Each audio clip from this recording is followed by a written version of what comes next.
Hello बच्चों, आप कैसे हो? उम्मीद है कि आप अच्छे होंगे।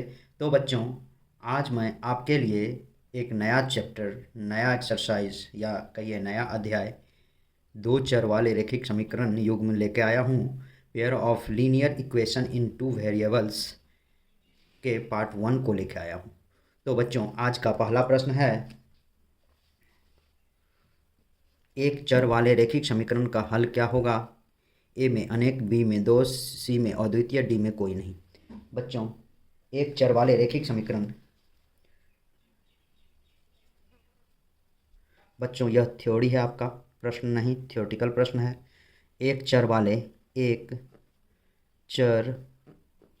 वाले रैखिक समीकरण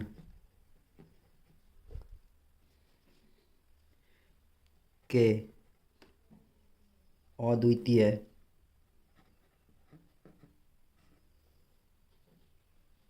अर्थात इसको एक ही हल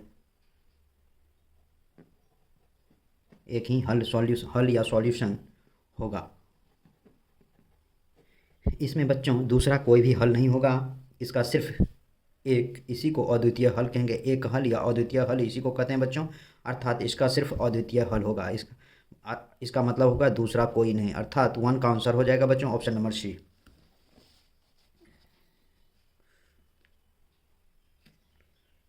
नेक्स्ट प्रश्न है बच्चों, प्रश्न नंबर 2। एक चर वाले रैखिक समीकरण के व्यापक रूप क्या है? बच्चों, एक चर वाले रैखिक समीकरण का व्यापक रूप पूछा जा रहा है। ए में A x minus B equal to zero, B में A x plus B equal to zero, C में B x minus A equal to zero, D में कोई नहीं। बच्चों, जब भी एक चर वाले पूछेगा, एक चर वाले रैखिक समीकरण का व्यापक रूप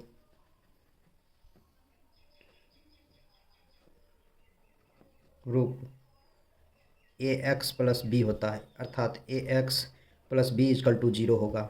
यही इसका व्यापक रूप होता है। यह भी आपको थ्योरी से ही होता है बच्चों, इसलिए 2 का आंसर हो जाएगा ऑप्शन नंबर बी।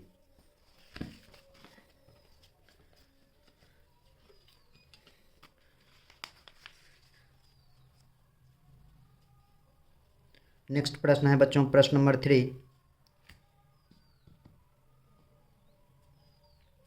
कहता एक रैखिक समीकरण का घात होगा 1, 2, सी में 0, डी में कोई नहीं। बच्चों, जब भी एक रैखिक समीकरण होता है उसका घात चाहे x प्लस वाई हो, एक होता है, एक से अधिक नहीं होता है। या x प्लस 2, ये भी एक रैखिक समीकरण हुआ बच्चों, क्योंकि इसका घात एक होता है।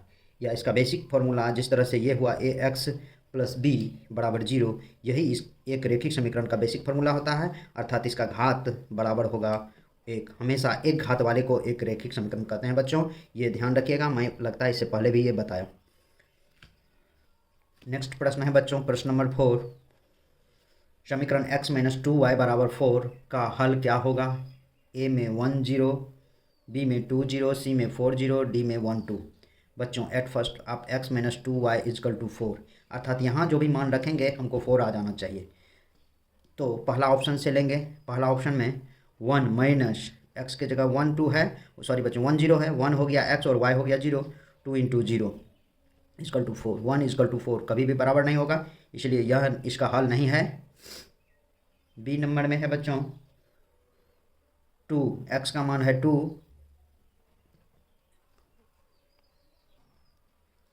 तो बच्चों 2 है और 2 इंटू वाई के जगह पे 0 is equal to 4, 2 minus 0 is equal to 4, 2 is equal to 4 कभी भी इक्वल नहीं होगा। इसीलिए अब नेक्स्ट ऑप्शन से चलते हैं, ऑप्शन नंबर सी। अब ऑप्शन नंबर सी में दिया हुआ है आपको x minus 2y is equal to 4, x के जगह पे 4 और y के जगह पर 2 into 0 is equal to 4, 4 minus 0 is equal to 4, 4 is equal to 4, ये इक्वल हुआ बच्चों। इसीलिए 4 का आंसर हो जाएगा बच्चों ऑप्शन नंबर सी। इसका हल होगा आपको ऑप्शन नंबर सी। नेक्स्ट प्रश्न है बच्चों, प्रश्न number 5। 2x plus 3y is equal to 7 के हल में x और y के मान क्या होंगे। ए में 1 2, बी में 2 1, सी में -1 कोमा +2, डी में -1 कोमा -2। उसी टाइप से है जिस टाइप से ऊपर वाला प्रश्न था बच्चों, 2x + 3y = 7। कौन सा ऐसा मान रखेंगे जिससे कि ये 7 हो जाए। तो सर्वप्रथम ए में रखते हैं 1 2, 2 × 1 + 3 × 2 = 7, 2 + 6 = 7, 8 = 7। ये इक्वल नहीं है बच्चों। बी का है 2x + 3y = 7, 2, 1, तो 2 × 2 + 3 × 1 = 7, 4 + 3 = 7, 7 = 7 इक्वल हो गया बच्चों। ये नहीं हुआ, ये इक्वल हो गया, इसीलिए 5 का आंसर हो जाएगा बच्चों ऑप्शन नंबर बी। 6 नंबर प्रश्न दिया हुआ है बच्चों, दिए गए दो चर वाले रैखिक समीकरण ax + by + c = 0 में a = 0 हो तो y का मान क्या होगा। a में 20 bc, b में b/c, c में -b/c और d में -c/b। तो बच्चों इक्वेशन आपको दिया हुआ है ax + by + c = 0, a = 0, तो यहाँ रखेंगे 0 × x + by + c = 0, ये हो जाएगा 0 + by + c = 0, by + c = 0, by = -c होगा बच्चों, इसलिए y का मान मांग रहा तो y = -c/b होगा, अर्थात 6 का आंसर हो जाएगा बच्चों ऑप्शन नंबर डी। नेक्स्ट प्रश्न है बच्चों प्रश्न नंबर 7, दिए गए समीकरण 4x + 3y = 4 के दो हल होंगे। ए में है 3, 0, दूसरा ऑप्शन है इसी में है 2, 4/3, बी में है 0, 3, फिर है आपको -4/3, 2 और सी में है 2, 0 और 2, -4 और डी में कोई नहीं। बच्चों इसे सॉल्व करते हैं। 4x + 3y = 12 लिखते हैं और आपको पहला ऑप्शन दिया हुआ है 3, 0 और 2, 4/3 ये दिया हुआ है, तो इसमें इसका मान रख के देखेंगे कि 12 आता है कि नहीं। 4 × 3 + 3 × 0, x का मान 3 और y का मान 0 रखने पर ये 12, 4 तिहाई 12 हो गया, प्लस ये 0 = 12, ये 12 = 12 इक्वल हो गया बच्चों। अब ये ऑप्शन को ये संतुष्ट करता है कि नहीं ये देख लेते हैं। 4x + 3y = 12, 2, 4/3, 4 × 2 + 3, 4/3 = 12, ये कट गया, 8 + 4 = 12, 12 = 12, अर्थात आपको ऑप्शन ए को संतुष्ट करता है यह इक्वेशन, इसीलिए आंसर हो जाएगा बच्चों ऑप्शन ए। प्रश्न नंबर 8 में दिया हुआ है बच्चों, यदि दिए गए समीकरण 5x + 3y = a में x = 1, y = 1 है तो a का मान क्या होगा। a में 1, b में 2, c में 4 और d में 8। 5x + 3y = a दिया हुआ है बच्चों, x = 1, y = 1, 5 × 1 + 3 × 1 = a = 5 × 1 5, 3 × 1 3, a = 8 answer होगा बच्चों। तो आपको 8 का आंसर हो जाएगा ऑप्शन नंबर डी। प्रश्न नंबर 9 दिया हुआ बच्चों, दो चर वाले रैखिक समीकरण के हल हो सकते हैं 1, 2, 3 और अनंत।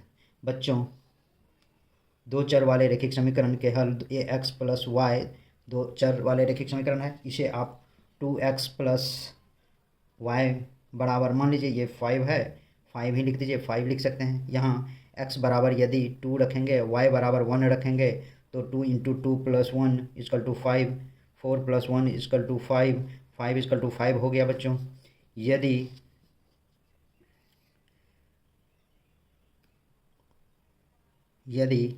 2x + y = 5 दिया हुआ है और x बराबर 1 रखे और y बराबर 3 रखे तो भी हो जाएगा बच्चों।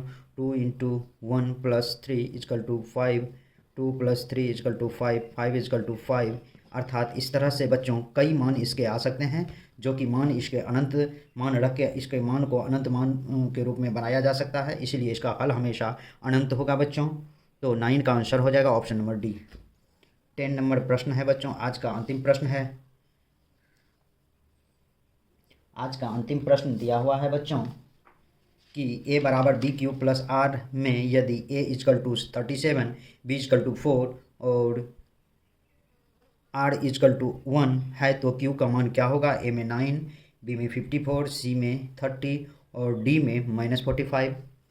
तो बच्चों इसे सॉल्व करना होगा। अब आपको दिया हुआ है a is equal to b q plus r, a is equal to 37, b is equal to 4, r is equal to 1 दिया हुआ है। 37 a की जगह पे रखिए, b की जगह पे 4 और q का मान नहीं दिया हुआ है, r 1 दिया हुआ है। इसको इधर ले आते हैं बच्चों। 37 - 1 4q इजकल टू 36 होगा बच्चों, इसीलिए q is equal to 36/4, 4 × 36, q is equal to 9 answer होगा बच्चों। इसीलिए 10 का आंसर ऑप्शन नंबर ए होगा। तो बच्चों आज के वीडियो में बस इतना ही। मेरे YouTube चैनल पर बने रहने के लिए आप लोगों को बहुत बहुत धन्यवाद तथा मेरे इस प्रकार के वीडियो को देखने के लिए मेरा चैनल को ज़रूर से ज़रूर सब्सक्राइब करें। तो बच्चों बहुत बहुत धन्यवाद।